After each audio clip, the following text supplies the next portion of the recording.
Therefore my heart greatly rejoiceth, and with my song will I praise him. Well, hello and welcome to Idol Killer, a ministry dedicated to destroying sacred cows for the cause of Christ. I'm your host, Warren McGrew, and joining me today, we have my fellow provisionist, Drew. This is a monumental episode. Welcome to the show, sir. Yeah, good to be here.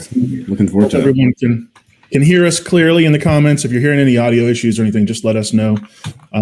We'll do our best to adjust. But I brought. Pause. All right. So my name's Vincent, and this is kind of our thing. Colton, introduce yourself. So I am Colton Carlson. I teach philosophy and mathematics in Arizona. And so I've been around this sociology 101 for a while, kind of getting into just the philosophy of freedom on Tyler Vela's podcast, Free Thinking Podcast. So I'm kind of been up and around that podcast. And so I'm excited to be here. Well, I appreciate you coming on. And here we're going to discuss this video and make brief comments and say nice things and mean things and all sorts of things. All right, continue playing. Brought Drew on. I think this is actually your idea. We both had seen the same video put out by Eli Ayala and Tyler Vela, and they were, I think, responding to comments that Capturing Christianity had put out in one of their tweets or comments, where they said the arguments against open theism were pretty weak. And so this episode with Tyler and Eli was really, I think, a response in part to that. And so we're going to be responding to them. We're coming at the tail end of their response to Cameron. This is a response to a response to a response. It's in that endless response chain. All right, I think that Brother Eli, he saw Capturing Christianity, Cameron Bertuzzi's. It was either one of the posts he recently. Pause. All right, Katie. Two things. Can you lower the volume on the video just a tad bit, because they are louder than ever? Secondly, increase the speed, because this is going at a snail's pace and I can't stand it.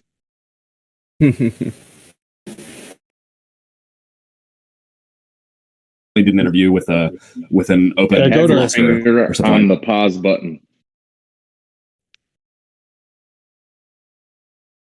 So I'm thinking the speed at Colton. Are you good at 1.5? I'm good. Yeah, that's fine. It's good at 1.5. I think that's perfect speed, and I think he was concerned that because Cameron affirmed Molinism and that he was interviewing open theists, that it was going to lead him into error. And so that was my impression as far as why he was releasing that. And so, and that was my take on it too. And there were some questions even as to why we did the thumbnail that we did. People thought we were trying to steal Capturing Christianity's flair and pizzazz, and this was really just, it was a subtle jab, not at Cameron. Like, please, anybody that's watching, if you downvoted this video thinking we were coming at Cameron, go change those downvotes to upvotes. The only people that should be downvoting this are theistic determinists and compatibilists. And even you guys shouldn't be downvoting. Eric's in the comments over here. This is my co-host in the comments here. We do a podcast called The Provisionist Perspective, for those of you that don't know. And so I'm cheating on Eric here with Warren, doing it on a different podcast. Oh, that's awesome. Hello, Eric. I wish you well, sir. But yeah, so we had done the thumbnail to kind of play up that. So this is actually a response to Tyler Vela and Eli Ayala's video, not to Capturing Christianity. There was some confusion and people thought we were hating on Cameron, and that was not the case. We're actually coming in to somewhat really kind of defend his defense of both Molinism and open theism. Now, you and I don't affirm classic Molinism. Are we those open theists that don't believe that God knows what we're going to have for breakfast? No, we're not. We're not, are we? No. Yeah. But take a minute and kind of explain, if you don't mind, what our perspective is called, and give kind of a review, and then I may come in behind you and kind of. Yeah. So there's been some good dialogue on this in the Sociology 101 discussion group recently. And the issue, so people will say, well, you don't believe that God knows the future. That's not true. God knows the future exactly as it is in his mind. So it contains some partially open elements and some settled elements. There are some things that are might be's and some that are will be and will not be's. And so basically the future, the view of the future that we hold to is called dynamic omniscience, or others have called it a partially open futurism, because that communicates that the future is partially open and then partially settled. For instance, Jesus is coming back, full stop. You know, that's a part of the future that's settled, which I would argue can be changed, and the date isn't settled, but there's an element of the future that he will, you know, certainly. The event itself is fixed, but as to the circumstances that may, you know, precipitate that, those are up to God.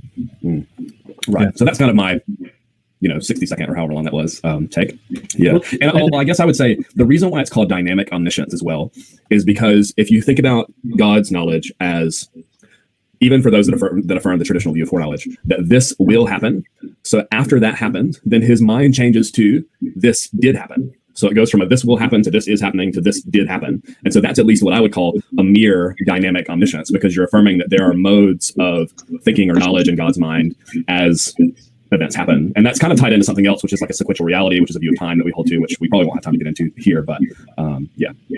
So to say that this is a somewhat developed view that requires a little bit of a nuanced articulation is an understatement. And so, but because we are approaching God's omniscience from an open premise or an open starting point, we're often maligned to where we're being told that that we believe God lacks complete knowledge of the future, or that God doesn't know our hearts, or doesn't know what he wants to bring about, or that God can't even actualize his will because it would be violating our libertarian free will. Well, he's King of Kings, right? So the big king can come in and go, servant, well done, my good and faithful servant. Or he can say, what were you doing? You rebellious, unfaithful, you went against my will, and now there's consequences. And so, but it is a nuanced position. But this is actually, you guys, this is a monumental idol killer episode for two reasons. Not only do we have my good friend Drew on, but this is the very first idol killer in which we have an official show sponsor.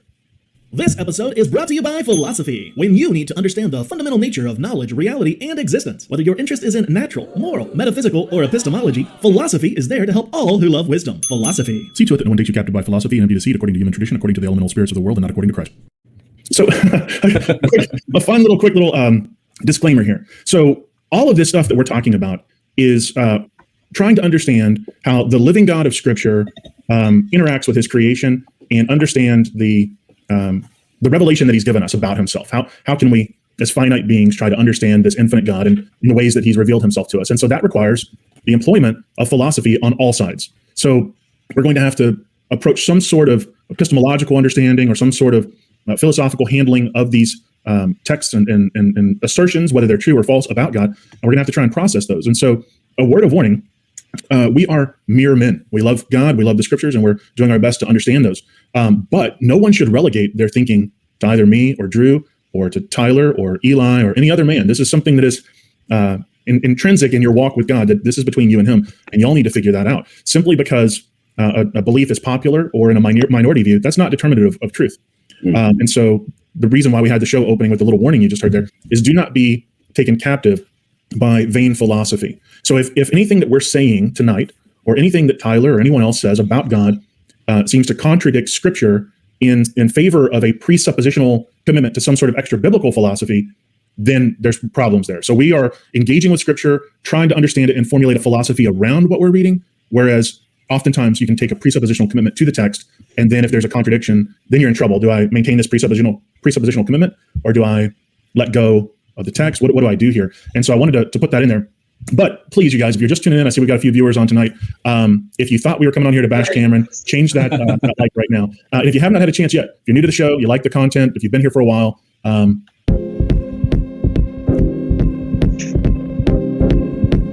okay, pause for a moment. A lot of people don't know this, but Very lovely opening. So one of my first objections, and unfortunately I'm not going to go back and cut the clips out and play them next to each other, but later in this video I believe they mentioned that God could just change his mind about future events anyways, right? So to me, this idea that there's this partially settled future thing is just pointless, because all those can just easily change at any time.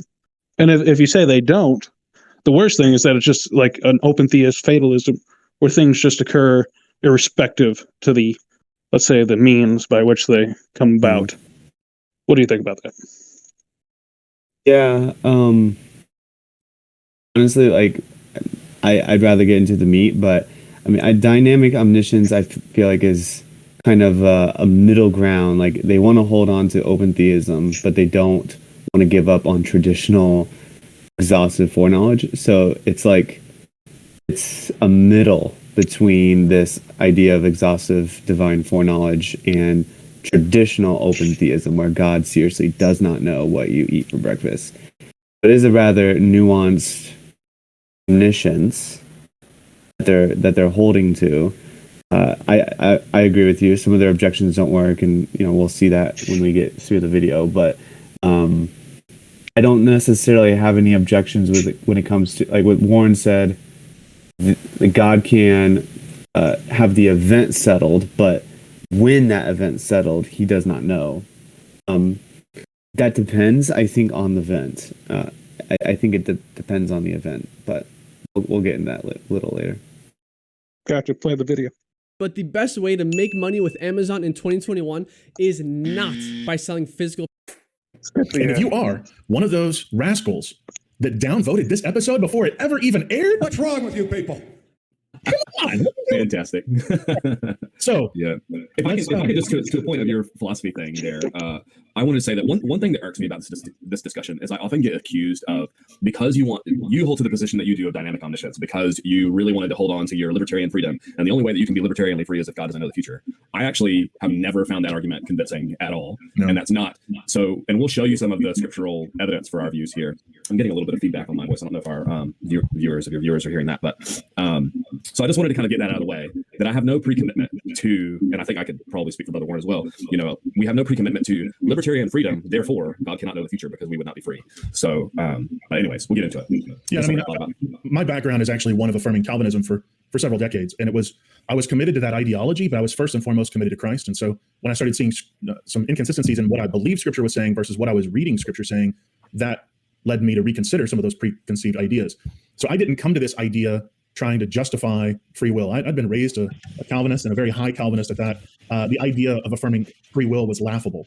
We called free willers many names, many names, and none of them were saved. They were not part of the elect. That was some fun conversations.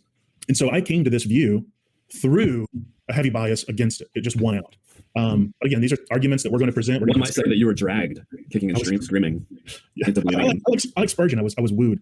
I was wooed. There you go. Yeah, that's the good one.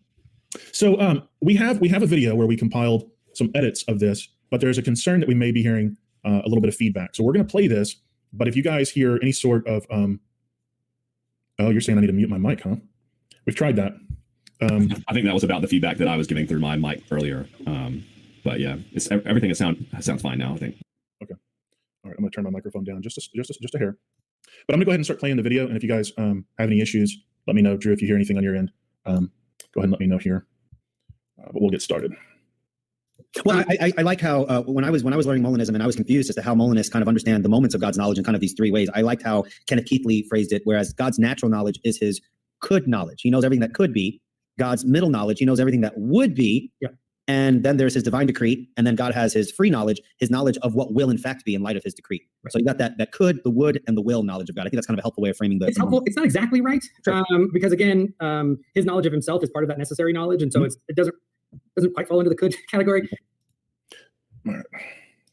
So the reason why I wanted to start off with Molinism, even though we don't actually affirm it, is because there's going to be several statements that Tyler makes during his critique of Molinism that I think actually undermine his own argument. But one of the things that I wanted to note here was just how kindly Eli lays out the way that a Molinist sees these different types of knowledge, but immediately Tyler had to move to reframe that. And so he's saying, here's how Molinists explain it. And Tyler came back and goes, yeah, it's helpful, but it's wrong. And didn't really defend the claim. It's simply an assertion. And the other thing that he also did is he goes on to articulate like a natural knowledge as it relates to God, and omits the entire category of possibility according to God's natural knowledge. But God's natural knowledge actually includes all possibilities related to that because it is a necessary fact. And I'll put a link to some scholarly work on that in the show notes. But I just wanted to point this out. A lot of this is about framing. It's not so much about an actual argument or defense or refutation. There's going to be some of that we're going to dig into. But a lot of this is really just about framing, and I would say, how would you articulate it, Drew? Yeah, I think we'll see more of this in a moment. But one thing that I noticed, and we'll get to this, is that it was kind of this is what this doesn't mean, but not a lot of explanation surrounding what it does mean, except we'll get into that though. I don't want to get too ahead of ourselves. Are you going to play the clip where he defines what natural middle knowledge and free knowledge is? I wonder if the viewers even know. I went that deep into it.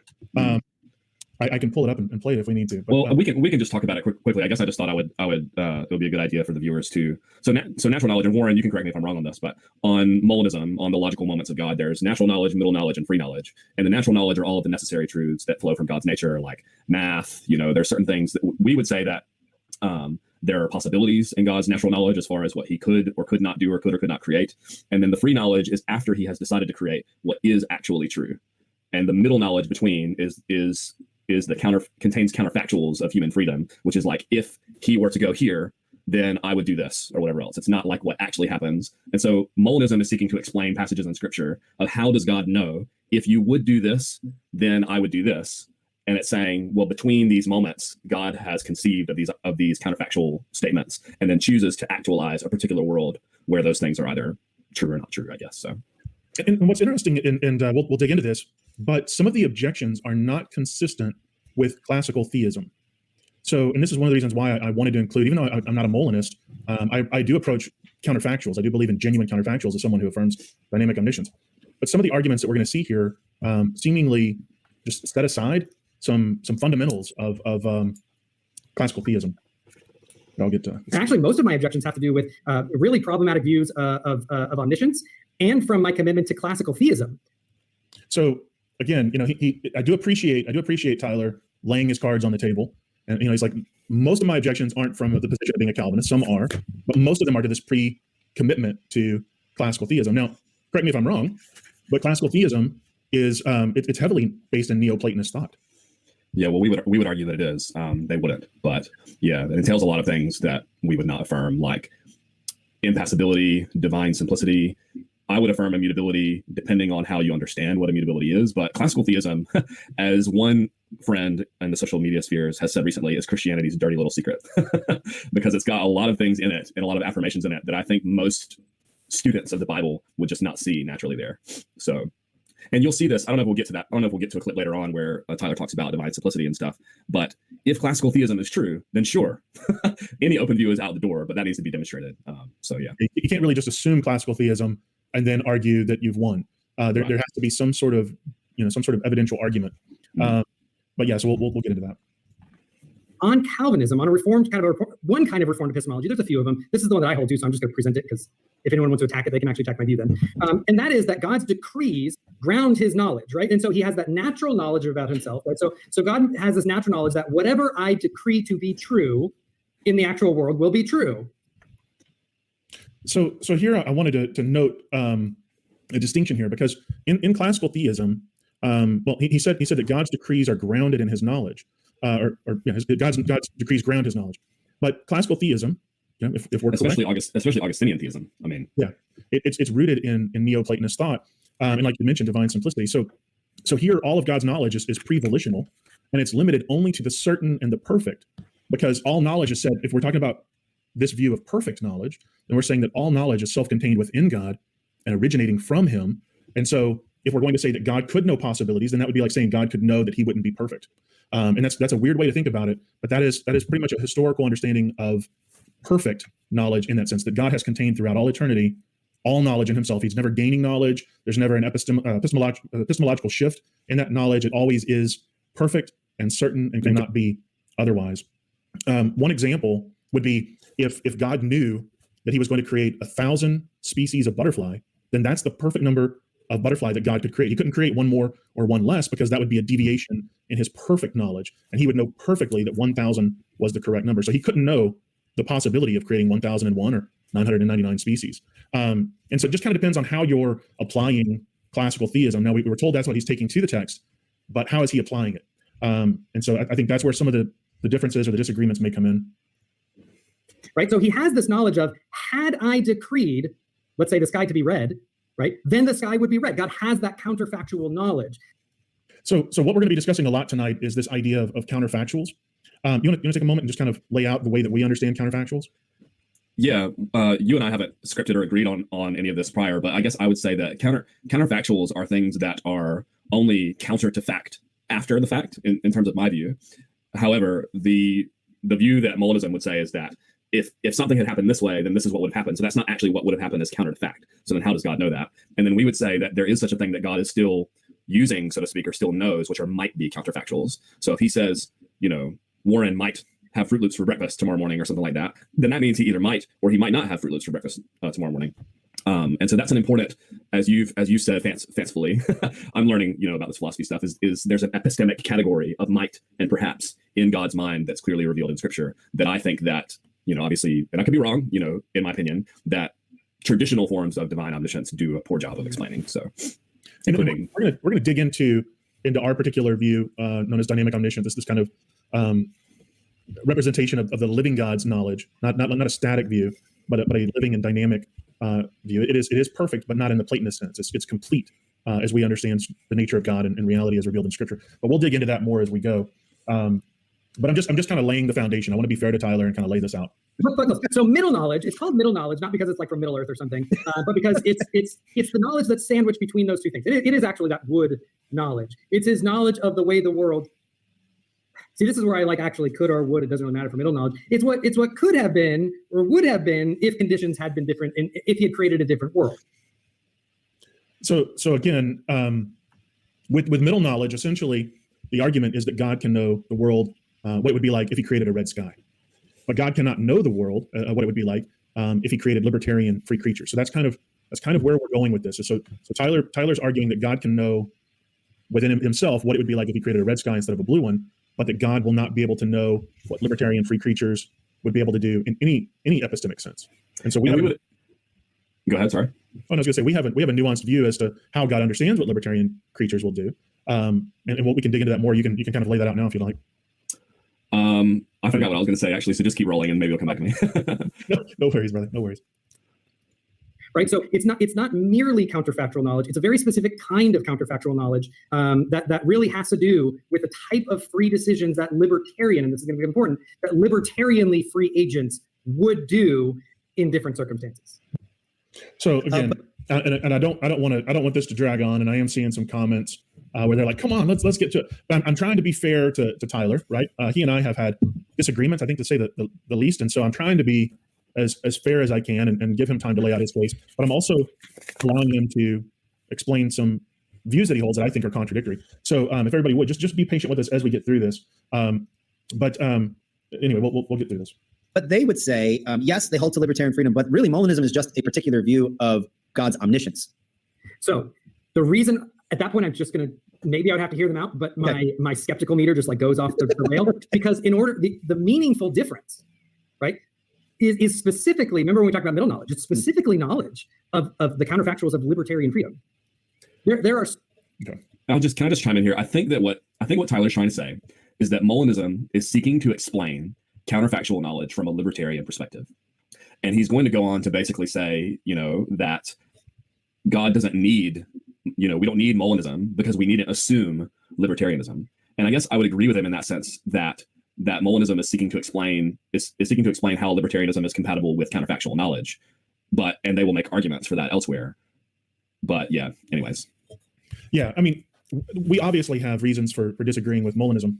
But one of the things that I think precipitated the video is not just simply because we disagree with these guys. There's a lot of people making videos we disagree with, but it was the I want to say the video description where it puts a supposed question over the faith and salvific nature of those who would even consider or adhere to either of these views. And so even though I don't affirm Molinism, I consider Molinists brothers in Christ trying to figure this sort of thing out. And even though I don't affirm determinism or soft determinism called compatibilism, I don't affirm that. I'm going to consider those guys brothers, and I'm going to give people as much grace and benefit of the doubt as I can. And if they start, giving legitimate cause to doubt that, that's fine. But how we understand the revealed nature of God, and one of the things in this clip is, Eli is rightly pointing out, Molinists, they're trying to figure out this omniscient thing, dynamic omniscience. We're trying to figure out this omniscient thing.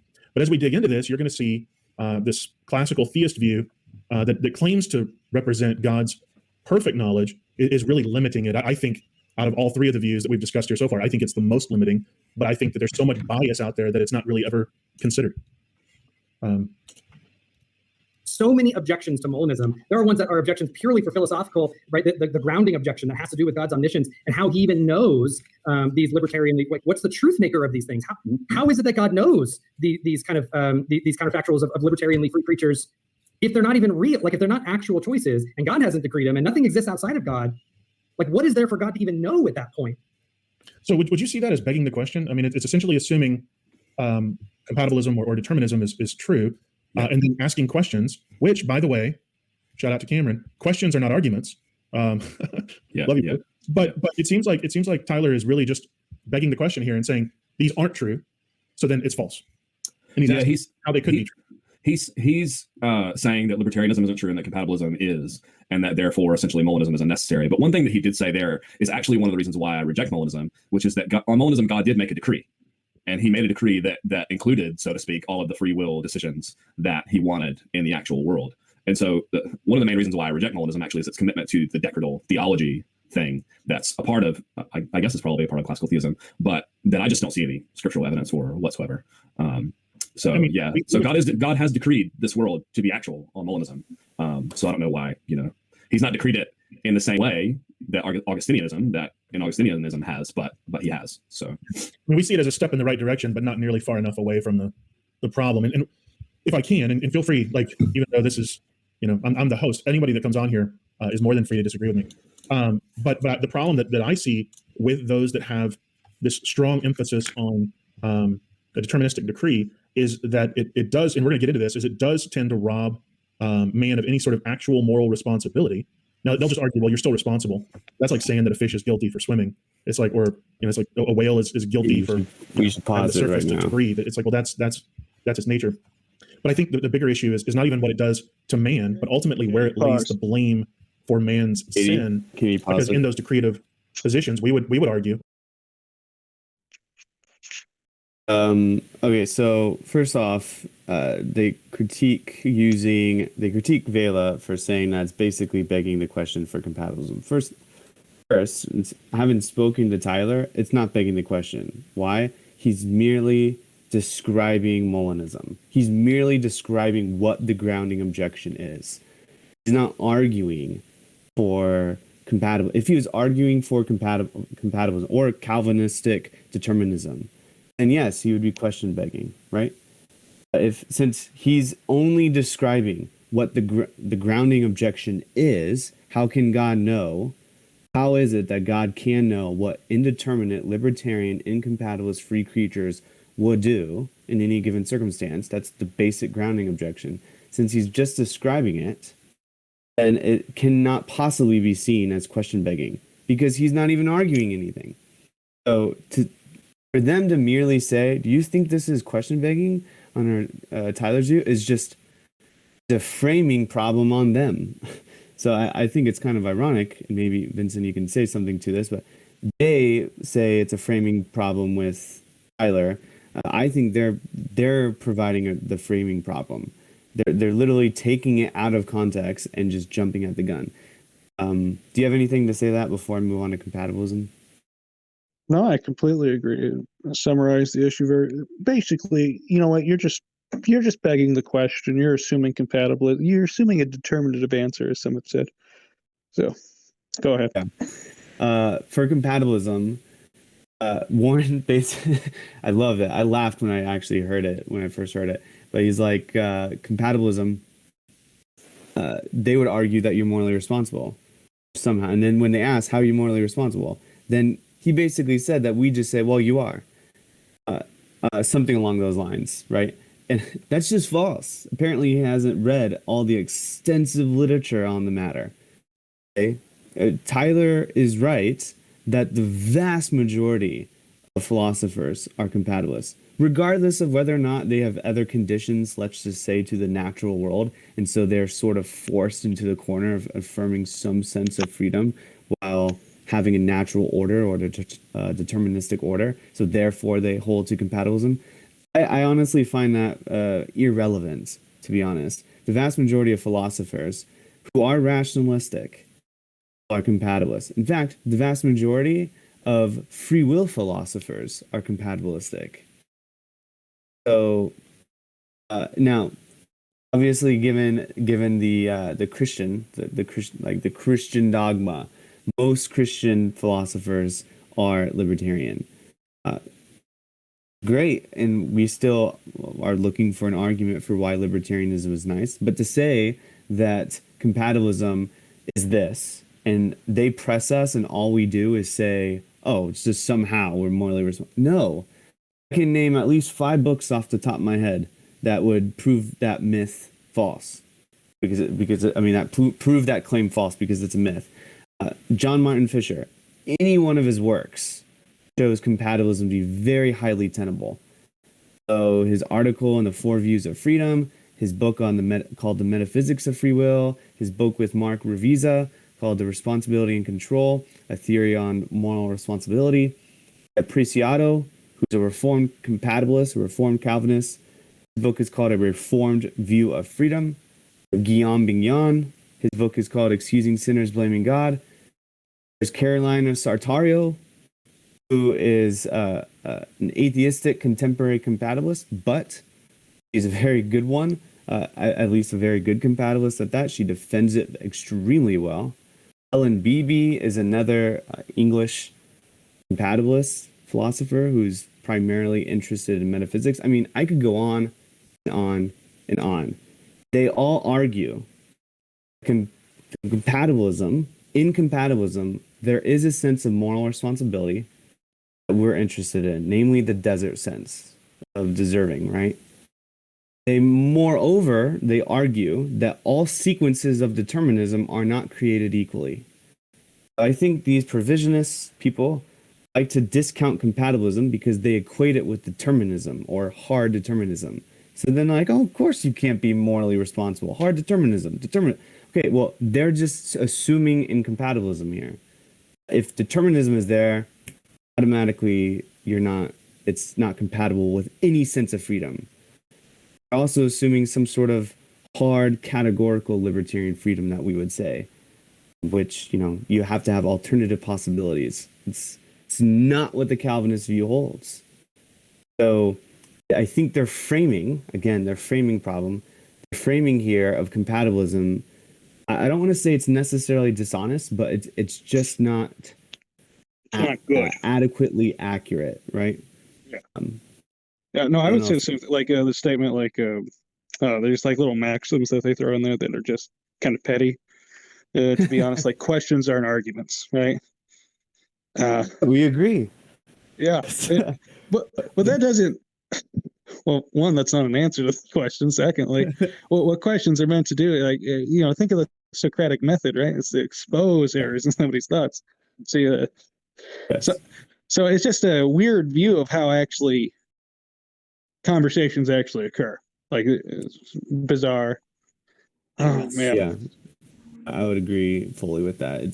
Yes, questions aren't arguments, but with the Socratic method, how philosophy is done is by asking questions. Isn't it silly, given that Jesus uses that methodology almost every time? Yeah, well, yeah. Oh, the methodology of Jesus isn't an argument, folks. I guess we should give it up. And usually he never gave him an answer. He just gave him a parable. Like, figure it out. I wanted to say that your comment earlier was funny. It's funny that I haven't been watching the video. I'm just listening to you guys chat about it. But I think it's funny that you mentioned the straw man accusation that compatibilists merely assert moral responsibility, when 9 times out of 10, that's what the libertarian does. The libertarian spends all of his time dancing around a putative, necessary condition of moral responsibility, for which there's no good argument.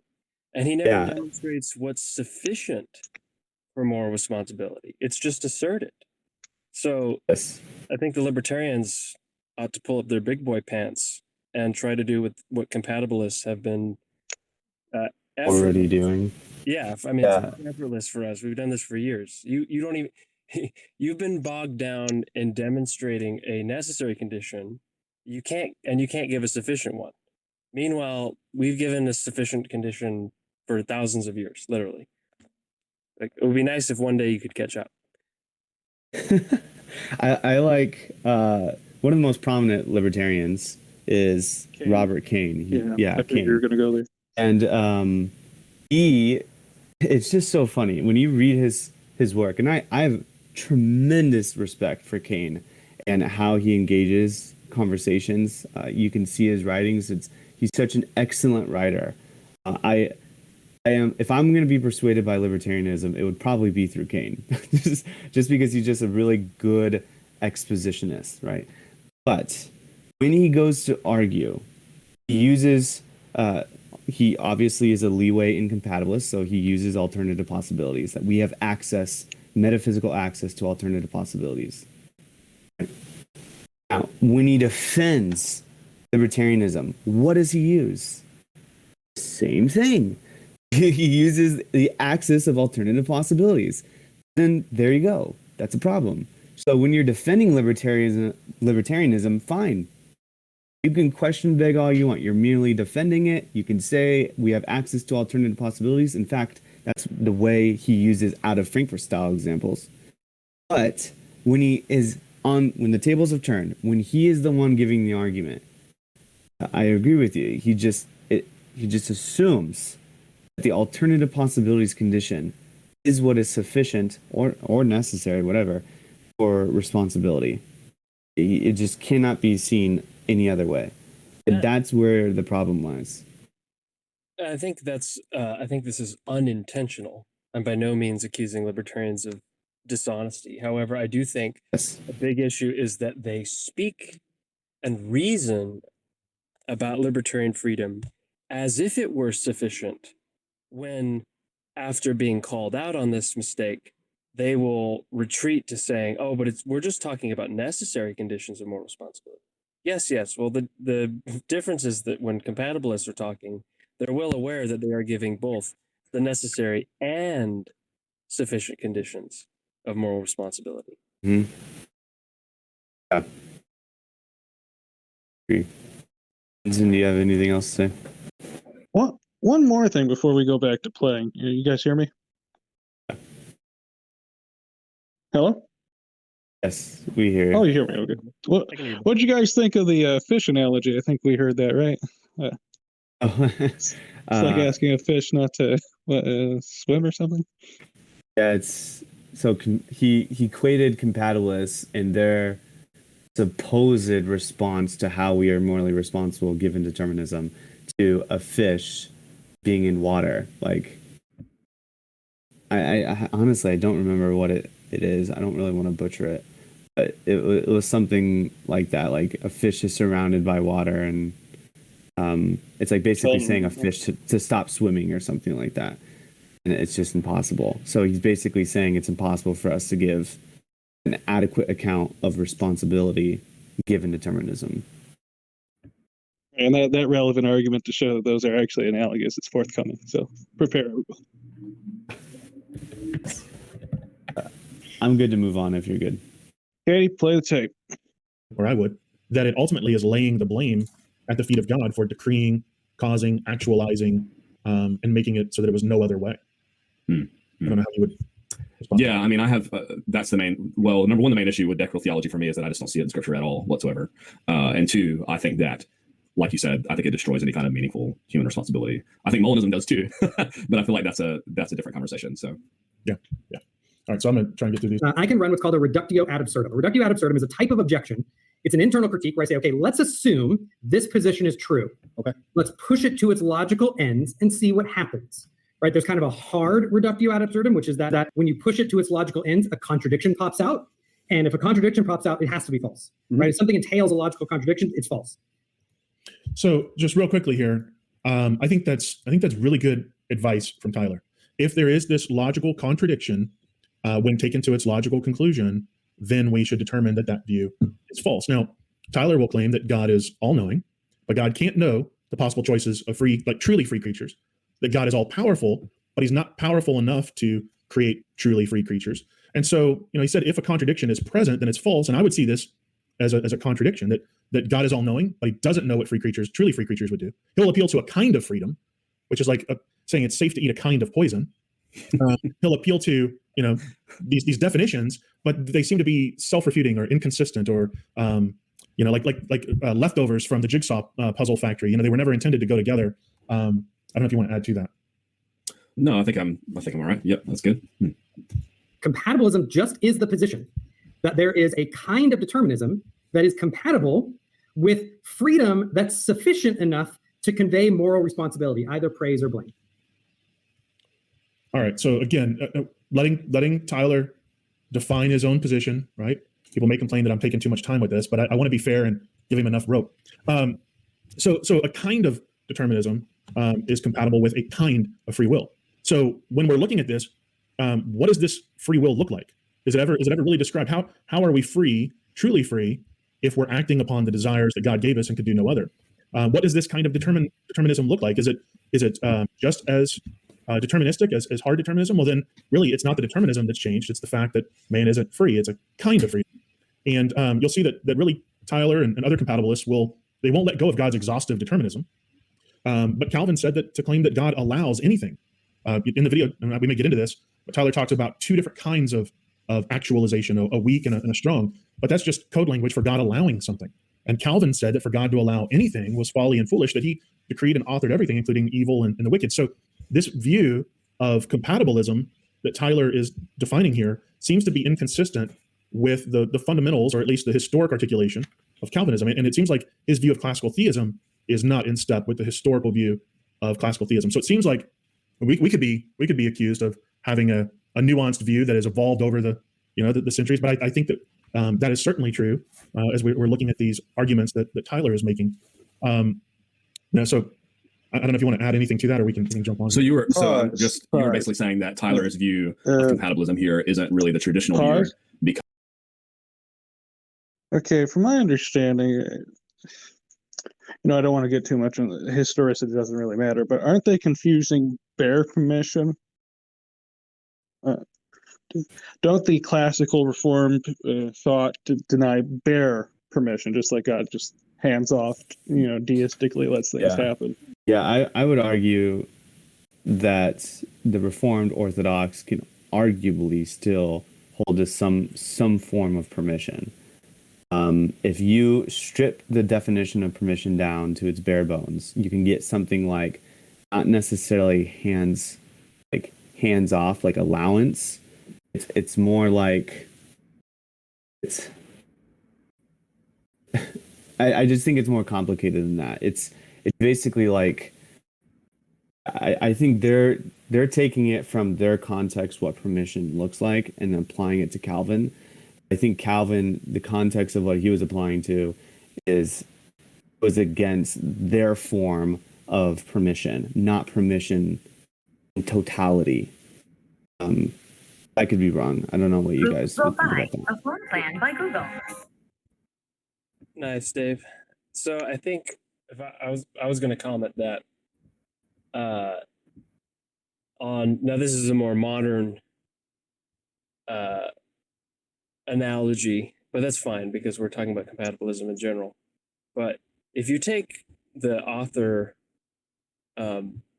media analogy, the author book or story analogy, then you can see that there really is no difference between determination and permission. As an author, one determines everything in the story, but in terms of the story, things are permitted to have their own in-world explanation. So, for example, when G.R. Martin writes that Stark is beheaded by the Lannisters, everything is determined by the author, and yet everything is simultaneously permitted to occur through the natural means that are within the story.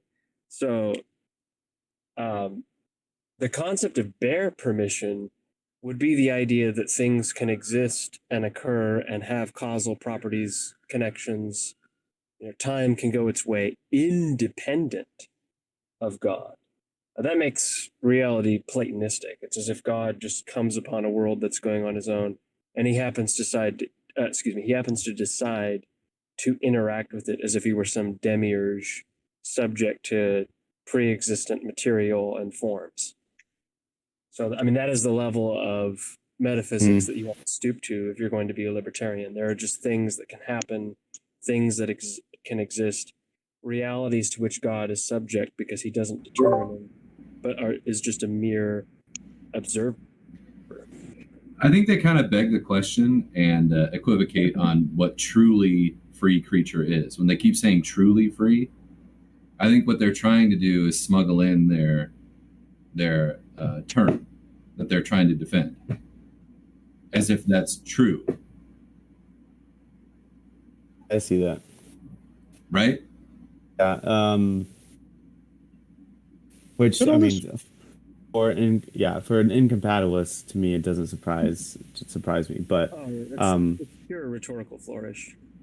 Yeah, because it's like I could say the exact same thing. You know, even though my so many aspects of my life are determined, I can. In what sense am I not truly free? You're a Calvinist, Dave? I am, Bonson. You do? Well, I don't accept any Neoplatonist answers to these questions. I just wanted you to know that you're discredited. No, what I'm saying is like there's no.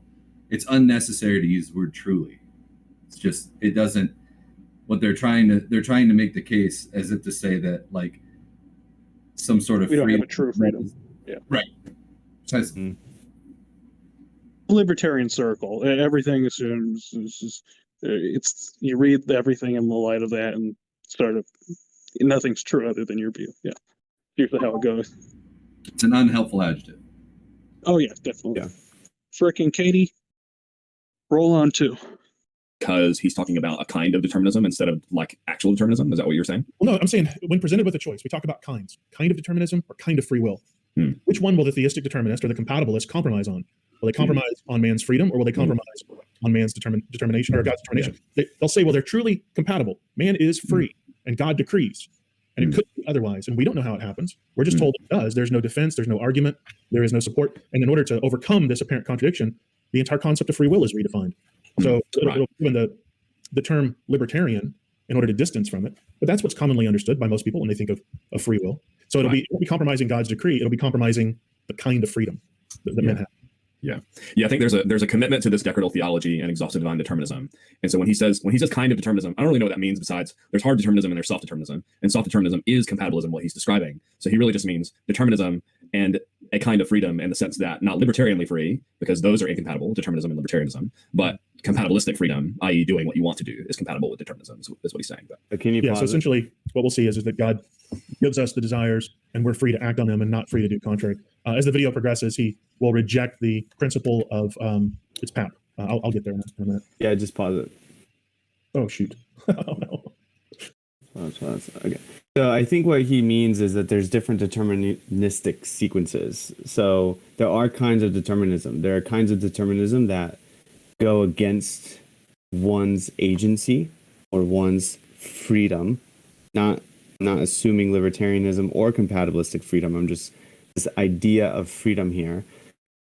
If we are determined in such a way as to negate some sort of freedom, whatever freedom that is that's necessary for responsibility, then obviously we wouldn't be responsible, right? So I think that these kinds of deterministic sequences are such that if God overrides or God circumvents or bypasses our agency, our personality, our inner telos, something like that, then yes, we wouldn't be held morally responsible.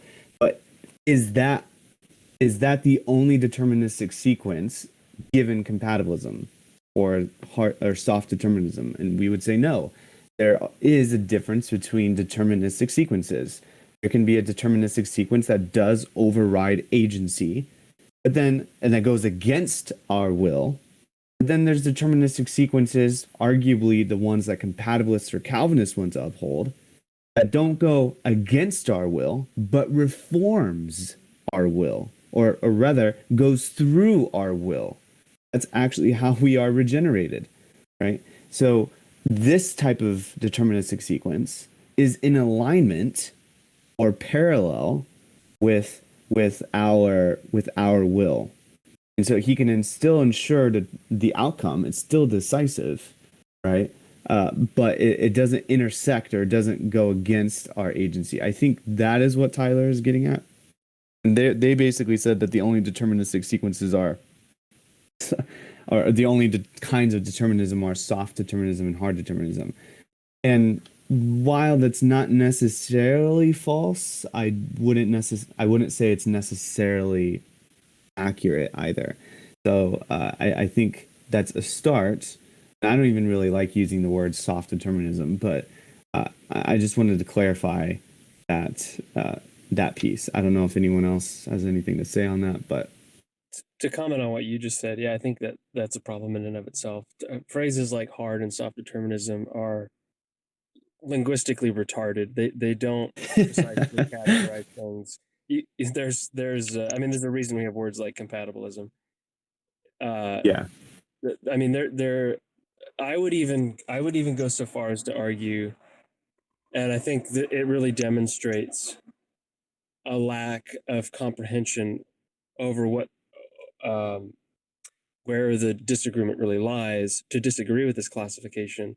But I really think that there really only are Calvinistic views and non-Calvinistic views. I don't think it's worth talking about determinism outside of Calvinism, because it's really there really is no difference between determinism and indeterminism outside of the compatibilist framework of the Christian God. So really, in one sense, the libertarians are on a moral level indistinguishable from so-called hard determinists, because whether you're a determinist or an indeterminist, outside of a Calvinistic framework, there's just no ground for moral responsibility.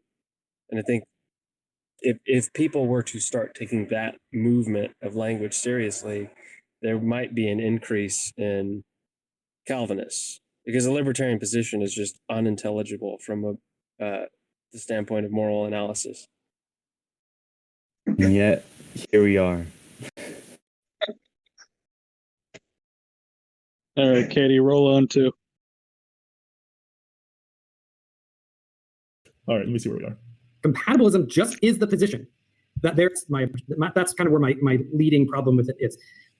All right. Open theism is the view that the future is open to God. He doesn't know it. He doesn't know with certainty, right? He's a good guesser. He's a good strategist.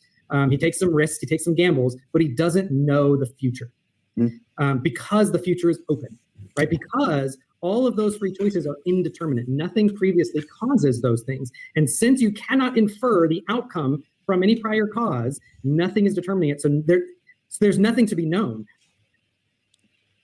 Do you want to jump on that one before I do? Yeah, I mean, we talked about this earlier. We do believe that God knows the future. We just believe that he knows it as it's been revealed to us in his word. And so this is more of what I would see as a philosophical open theism, which is not what I hold to or what I hold convincing. And I would say that the future is not completely open, but it's partially settled and partially open.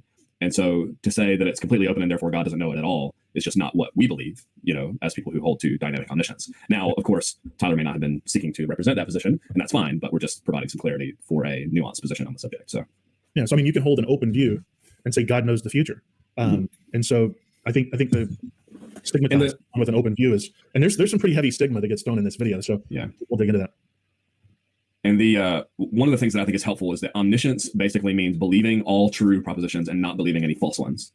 And so we believe that God knows all true propositions, but in some cases, such and such will do this is not a true proposition.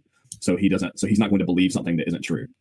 But we can talk about that. Well, it would to give you an example of dynamic omniscience in the home, right? I have 5 little ones. If I took a plate of cookies and I put it out on the kitchen table and I told my children not to eat any, it is a possibility that they may. But I'm not going to act on that possibility and punish my children as though they had. But however, if for some reason there's an epistemic shift and I catch one of my little darlings coming into the kitchen and stealing a cookie, well, then now there is a certainty. And so an epistemic shift occurred. But I'm not going to punish my children on the possible offense of them disobeying me. And so God knows the future in a category of possible. But then he also knows, like you mentioned, decrees and a closed aspect of that. He knows all these different categories, which we'll get into. But we would say that God knows the future, he knows the present, and he knows the past completely. But one of the interesting things about the dynamic view is that it's premised on this living God, not the static, the Neoplatonist view of God carved from the ether of men's imaginations, but this is really representative of how we understand the living God of Scripture. And living carries a meaning. But in philosophy, oftentimes when we think of the ideal, these are static and unchanging and unmoving and unliving concepts. But is God a concept, or does he transcend the concept? Is he an actual living, personable being? And so these are some areas where there's going to be some intrinsic disagreements. And Marlon has said here on the side, and we can bring his comment in here. Yes, dynamic omniscience is a direct attack on God's full omniscience. And we'll get into some of the scriptural data on this, although I think we'll probably spend most of the time addressing some of the stuff that Tyler brought up. But the issue, Marlon and viewers, is that if you see in scripture a might be or a perhaps, so if you say God might do this, that means he might or he might not. So if this is true, and you say over here, God will do this, these two things can't be true at the same time, because if God will do it, then he's not might or might not going to do it. And the same is true with people. People can't might not do it and will do it at the same time. So it's an attempt to take the biblical explanation of the data and go, okay, what is omniscience and what is God believing about the future here? He's believing a genuine might be a genuine perhaps about the future. It's seeking to explain that the future is not composed of just will be and will not be's. And we can see that in scripture. But and one thing too is dynamic omniscience is the only, right? Repeat, the only view on God's omniscience that includes the following categories and types of knowledge: sequential, possible, probable, actual creative, experiential, emotional, and conditional. That's 7 categories that classical theism rejects when it comes to God's omniscience. They say God can't know these categories of knowledge. So in the dynamic omniscient view, God can operate sequentially. He can have sequential knowledge, or some of our friends would say discursive thought. He can know the possible. He can know that something truly is possible, not certain and not impossible. He can know the probability of that, and he can truly be creative. He can have, as you know, he could come in and say, I've created 1,000 butterflies species, and now I want to create 1,001. He can actually be creative. Within the classical theism view, God has never really been creative. He's never had a creative idea. He's never gone through the creative process. He's always known, and he's just actualized. You can't think up a creative thought and then do it, because then that would be sequential, and then that's mere dynamic omniscience. And that's one issue with Molinism, is that you're having natural, middle, and free knowledge, but these are logical moments. These are not sequential moments. Having said that, after the divine decree, I think most people believe that God's operating sequentially. But yeah. I mean, everybody will shift to a sequential view when they're talking, and I think everyone assumes when they're everyday discussions, if forget that we're not in your Bible study, right? And if we don't attend your local assembly, and we're in disagreement over omniscience, just set all that aside and pretend you're at your home Bible study with your friends and your fellow congregants, and you're opening the Bible and you're talking and you're saying, oh yeah, God said, if you do this, I will do that. But because you did not, I did this. You're already assuming dynamic omniscience. But whenever you get into the realm of trying to articulate what God knows, you start taking these categories away because you're ideologically committed to this preconceived or presuppositional philosophy contained within classical theism. So we're in dynamic omniscience, we have a full and robust view of God's omniscience, and we view it based off the living God, not some carved, ethereal, static, unchanging, unmoving, unfeeling. Here's an example. In dynamic omniscience, right? God will tell you, be angry and sin not. Can we have anger and not sin? Can we have emotion and not sin? Is righteous anger, is that an imperfection? No, we would all say that we can actually have righteous anger, but God can't, because in classical theism, God can't have emotions, because to change from one emotional state to another is a change from perfection, which means into imperfection. And so we would actually any and all emotional language, God being provoked of anger, God being grieved, God changing his mind, is all anthropomorphic on classical theism. It makes, this isn't like a responding to classical theism episode or whatever, but it makes absolute mush of so much. Like, yeah. Pause, All right, Katie, well, pause, we'll get please. back to that. But I appreciate Marlon giving it. Okay, one slight problem is just the constant attack on classic. I get why classical theism is the main target. One of the motivations, and most Calvinists accept classical theism, but I think it's quite fair to say that's not the landscape anymore. Many Calvinists have accepted different models. Like, to me, I've always said, take everything they just said. Scott Oliphant or John Frame or Bruce Ware. They'll all take that, right? They'll just say that's true of God, in his immanence, or in his, or one of his like nature, incarnational nature things, or however they may cash those out. So this is hardly a criticism of Calvin. It's not even relevant. It's an attack on classical theism, which is really important. It's not like these arguments are very compelling even on those grounds. agree. All right, I'm willing to continue, Katie. That's his opinion on that, even though he's wrong. The open theist, in a very similar way, God can know all things that can be known. It's just that the future is not the type of thing that can be known. So a known future is to them like a square circle. Now, you can know the future, but it's how you know the future. That's what we're discussing. Not whether or not God can know the future, but how God knows it. In what epistemic or epistemological category does God know it? Now, in the view that we're arguing against, God knows it like Marty McFly getting into the DeLorean and going into the future and seeing the three-dimensional Jaws pop off the billboard. The future for God is a place he can go and visit. But within the dynamic omniscient, we say that that's not an actualized world yet.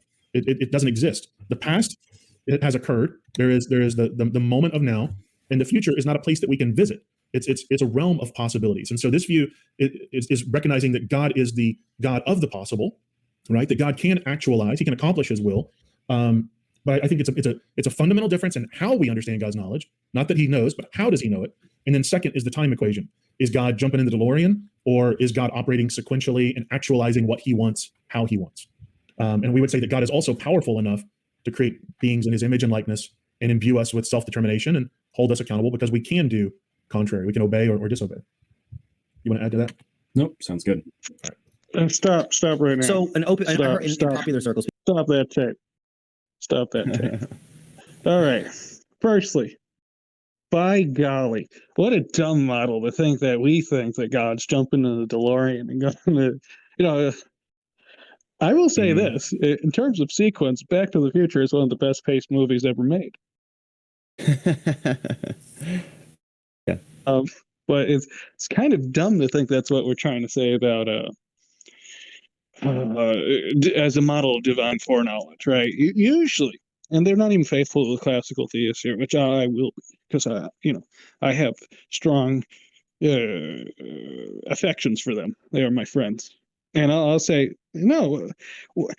Classical theists, I won't go into all their specificities, but the reason, the motivation usually they have for holding their view of knowledge, which usually is that kind of God's knowledge exercise a little bit of that aseity that he has, right? He has his knowledge in virtue of himself, right? It doesn't depend on the world to get his knowledge, or there'd be like some kind of rule dictating how that works. And you can hear it in the way they talk, right? God kind of thinks like us. Say something and he goes through causal, little inferences, and that's how it works out, and that's cool and dandy and stuff. But the classical theists are trying to be true to aseity. So in that regard, they're not going to say that you're jumping in a DeLorean and looking all over, even though there's a sense in which you could imagine some people say something similar like that. But in terms of like B theory, right? Like he looks at it's really easy because he sees everything. Yeah, and I just like to point out that they do mention that the crux of the debate is how God knows, not that God knows, but how God knows, right? And I would just like to say, okay, fine. I disagree. I disagree with their dynamic omniscience, but I do understand their point. Like, I understand their consideration and everything. But I also want to say, if I concede that's where we should frame the debate, in the how, not the what, then they should at least give us the same grounds when it comes to determinism. It's not that you are determined that rules out responsibility, but it is how you are determined that rules out responsibility.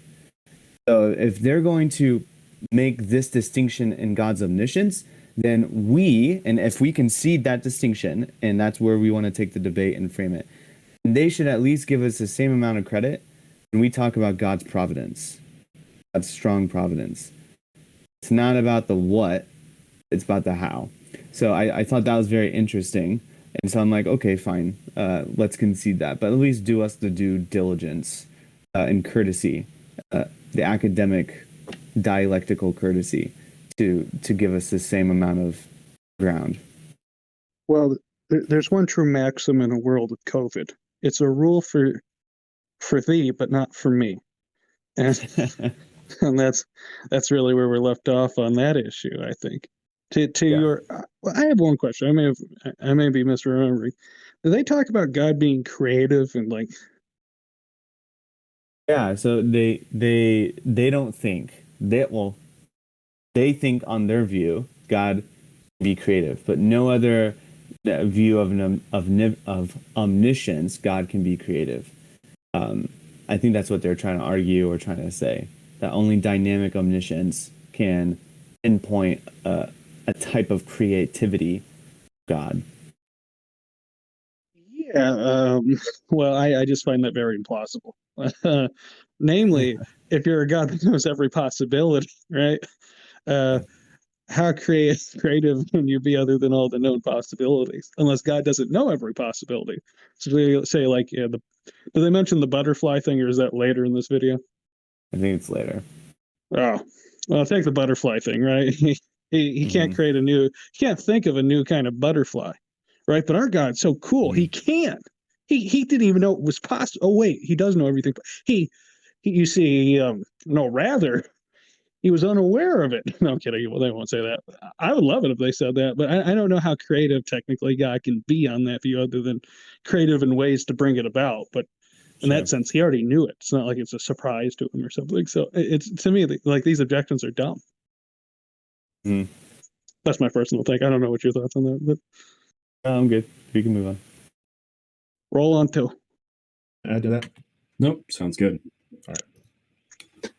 So I heard in popular circles, people say, well, open theism is the view that denies that God knows the future. Could you say that, or they deny God's omniscience? Could you say that open theists don't deny God's omniscience? They believe he knows all things, but as you said, the future is not a thing that can be known. Yeah, I would say, yeah. Okay. In a very, very, very loose way, they affirm a version of omniscience. Yes. So Eli charitably incorrectly identifies our position and the point of contention, and then this is Tyler's explanation. Yeah, which is really just to reject the entire argument and to prop up an assertion. View of omniscience. With the instant that we have a concept of God as God under classical theism, you have an omniscient God who knows all things, including the future, right? Can make true prophecies. So I agree. If classical theism is true, then yes. If God is a big banana, then he's got a yellow peel. I win. I've made an assertion that's logically sustainable. I haven't proven the originating premise. And we'll probably get into this, but his point, and he can feel free to correct me on this, but is that classical theism is the historic orthodox position of the church throughout the ages. We know that it's true. And so if you have this, then you have an omniscient God in the classical sense, period. And I would just say, okay, sure. But since when does a historic position who's been held by a lot of people make something more likely to be true or not? And there are heaps of Christians throughout the ages who made publications and stuff, evangelistic publications and ideas and stuff that were suppressed and destroyed by the hegemony at the time. Can you pause it? Dissenting views are not going to be preserved for us to see. And even if they were to say that this is just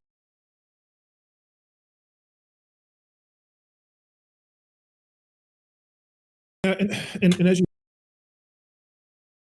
okay, so I love that they concede once again this awesome concession that just because something is rooted in history, because classical theism is rooted in history, just because something is rooted in history doesn't mean that it's necessarily true, because it would be some variety of a genetic fallacy. And as provisionists, or at least Drew, a flaming provisionist, I could just retort that back with regards to libertarian freedom. I mean, can I not? He thinks that the early church fathers literally taught libertarian freedom pre-Augustine. So, since it's pre-Augustine, that means it's probably true. And so we should probably affirm it. But his own view of omniscience doesn't even do that, A. And B, okay, if you want to use the the genetic fallacy or something like that on omniscience, then we can use the genetic fallacy on human freedom. Again, it's this kind of framing inconsistency when he uses it as defenses, but then he also uses they use them as arguments as well, or rebuttals. It just, to me, it's it's, again, not necessarily dishonest, but just not exactly justifiable. Does that make sense? Say, to add on to that, is that it builds out into some other things they've said. Take the, I forget the way we put this earlier, but the way they're setting up the debate itself in terms of like every time our views are brought up or something, non libertarian perspectives are always, you always hear these buzzwords like Platonistic, perfection, perfect being theology, perfect world semantics, or I don't mean like in like the terms of like modern day philosophy, but like just this kind of like Neoplatonic concepts that they always have to throw on everything we say. And to me, for one, that I'm not here to defend Neoplatonism. I reject it. But on the other hand, if they want to argue my position reduces to that, please go ahead, come out and say it. Let's see the argument. Let's see the data. But I always find it lacking. There's never an argument to that effect. It's just, well, that's kind of how these things developed out. And, ironically, Warren McGrew himself, right? He likes to appeal to the church fathers. Church fathers heavily influenced by Neoplatonism, right? That's kind of like the thing in my understanding. So, and he accepts things like eternal generation, right? But that would have had a Neoplatonistic influence in church history. So, how far are you going to go with this, Warren? Right? Is it inherently bad, or is there sometimes good? What's your criterion? And it's never provided. So I would say roll on too, because I think that's summarizing my thoughts. As you know, I think we have a history within the state church, whether it's Rome or Reformed, where they suppress dissent. But there is a historic precedent for the dynamic view. I mean, you have the ancient writings of the old rabbis. We have early Christian, and then we have Christians along the way. But it's a minority view. But we got Moses, and we got Noah, and we got Jesus. Yeah, thank you. Yeah, all right, let's get back to this. So it is to deny a fundamental attribute that is the case under classical theism. All of those same problems that incompatibilism has, specifically libertarian incompatibilism has, open theism has. So if those go through already, open theism is already a non-starter. Sure. The biblical data is very clear. God knows all things, right? God can declare the ends from the beginning. God. So pause it for a second. He's certain.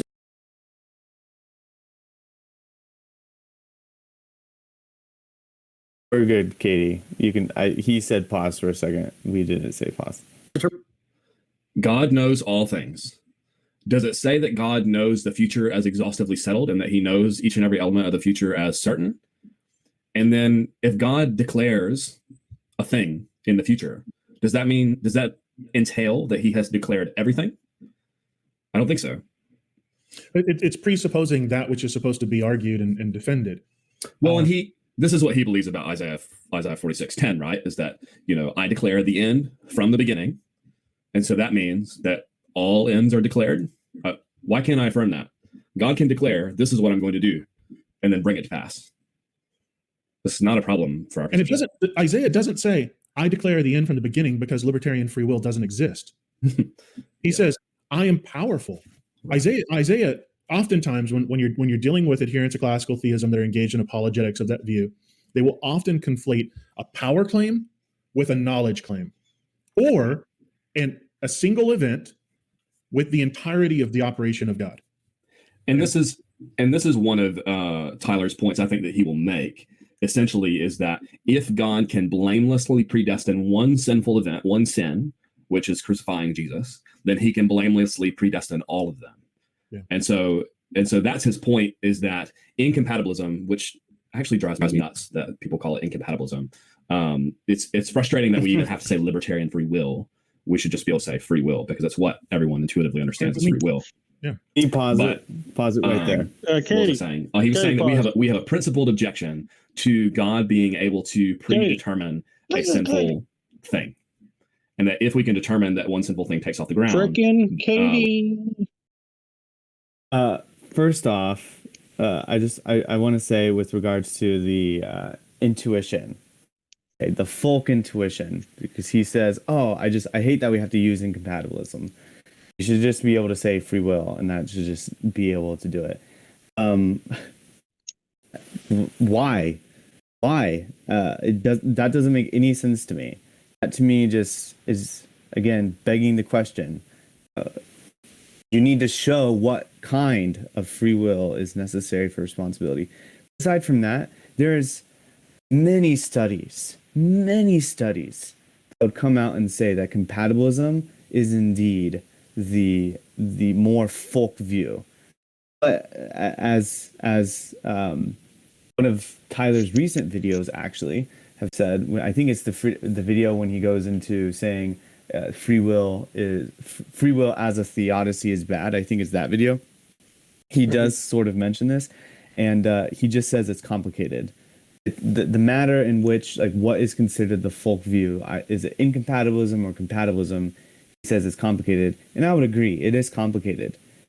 In fact, in the comments to that YouTube video, Provisionist Perspective, which is either Drew or Eric, asked for sources on that very thing. To basically, when Tyler said on that video, and again, the video is Free Will is a Bad Theodicy. It's on the Free Thinker podcast on YouTube. Provisionist Perspective commented on when Tyler says that it's complicated which one is the folk view. Provisionist Perspective asked for a link, sources, and Tyler gave it to him. This was weeks ago. So to say that, the common view or the intuitive view should just be free will and we should just assume that to be libertarian is asinine. It's straight up ridiculous. Okay? Many. It depends on what the questions you asked in the study. If the question is asked, does it depend on the determining sequence of what rules out responsibility and what doesn't? Most times in those studies, normal folk people, say it does depend on the sequence. The sequence is what matters. The sequence is what ruins responsibility. Not simply that you are determined. And that allows us, compatibilists, some wiggle room. Great. We can hold to a determining sequence and still be morally responsible. And if that's the case, compatibilism follows. So when I first listened to the video, I sort of laughed because it's like it's taking an inch and then stretching it to a mile. It just doesn't work that way. I wouldn't even give him the inch, to be honest, at this point. Way back in the time, I wrote an article on intuition. I think it was literally in response to Leighton Flowers, the forefather, right, the great one, the sage of the the six open theist paths. Mm-hmm. And oh boy, we got into an argument over this very issue. Like, is libertarian freedom intuitive? And I'm just like, okay, let's sit down and just look at the history of human thought for a moment. Not at all. If you actually look at and you go back to the Stoics and look at different ages, it doesn't appear to be that intuitive, right?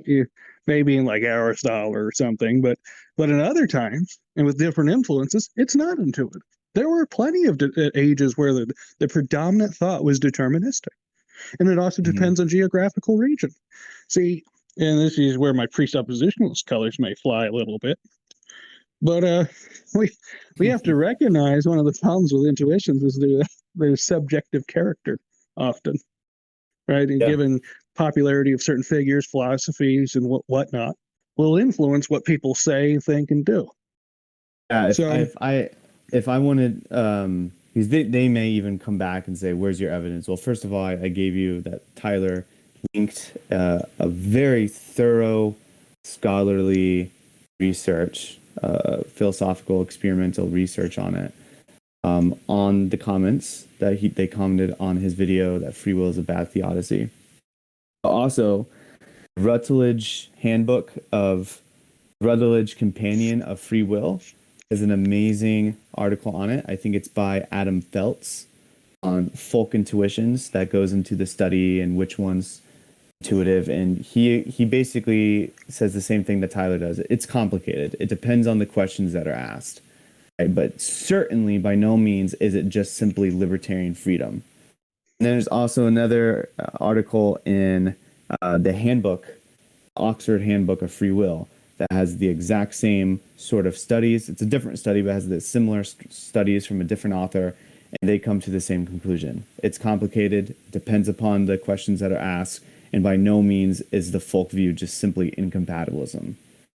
So I just want to put that out there. If they want sources, you can find those in the Rutledge Companion or the Oxford Handbook of Free Will.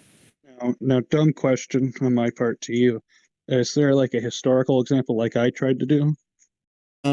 Yeah, I think this idea of incompatibilism probably came from Aristotle, because he was probably one of the ones in his Nicomachean Ethics that said that you have to be the source, nothing outside of you can. Yeah, first mover language. Exactly, this first mover language. I think that's pretty much what solidified the deal. And that was definitely, according to Greek thought, I mean, as you can imagine, that was not a necessarily powerful view at that time, but he argued it. He lectured on it anyways. All that to say, that's where it started. But the Stoics were around there, and all the way through the medieval history. There actually wasn't really much medieval history on the free will. I mean, you can probably argue that some of the church fathers argued libertarian free will, and I would even concede that some of the church fathers argued libertarian free will. But when it came to Augustine, it's complicated. It's complicated. Same thing with Aquinas. It can be complicated depending upon what you're reading him. Most want to say that he has libertarian freedom, or he argues some sense of libertarian freedom. And then when it gets into the Renaissance and the Enlightenment, compatibilism was pretty much the number one kind of philosophy, all the way up till probably like the 1900s. And then libertarianism, and now it's compatibilism again. So it just varies. I don't think we can appeal to history in this sense. Okay, I feel like the historical part of it, I think it is stronger than what you're giving case for. But I'll say, I think that actually just kind of, most of what you said, I think actually testifies to what I've said. I would still make it as a good argument. Yeah, I mean, honestly, I haven't studied too much of the history. That I'm just kind of explaining what I've seen and kind of where the shifts in the centuries go to. No, completely. I'm glad you mentioned the Stoics, right? I mean, yeah, completely, in my opinion, deterministic, right? There's, exactly. I even think if you go into some of the Old Testament, a lot of the ancient Near Eastern myths had a bit of determinism to them. Everything given their materialism. So a lot of that often followed. Think of I think, like, for example, the fatalism you see, like, in the parable of the sour grapes. You think of Ezekiel 18, where you have something like a determinate. Everything you do is out of your control there. So why care, right? And then obviously everyone. It's the soul that sins that dies, and so forth. So I think there are deterministic philosophies, even that have permeated most of human history. That's really going to be my contention against these guys on this. I have no shame on that. Oh, one more thing. I want to power claim. That's a power claim. I don't think that's a. Did they already go further into Isaiah to make that argument? I didn't hear it very well. They mentioned it, but I don't think they fully went into it. So you're at part 1? Do that. All right. Well, Colton, thank you for coming on. I appreciate all your intelligent thoughts. Like your pushback a little too. Don't be afraid of that. I'm not always right, but I usually am. I hope to get you on another time. Too bad Tyler didn't come. I really want his insights on this. Maybe we can do the second part when he comes back, perhaps. Oh yeah, dude. Sounds wonderful. But thank you. I hope to have you on maybe some other time on some other issue. I appreciate it. Thanks for having me. Yep. God bless.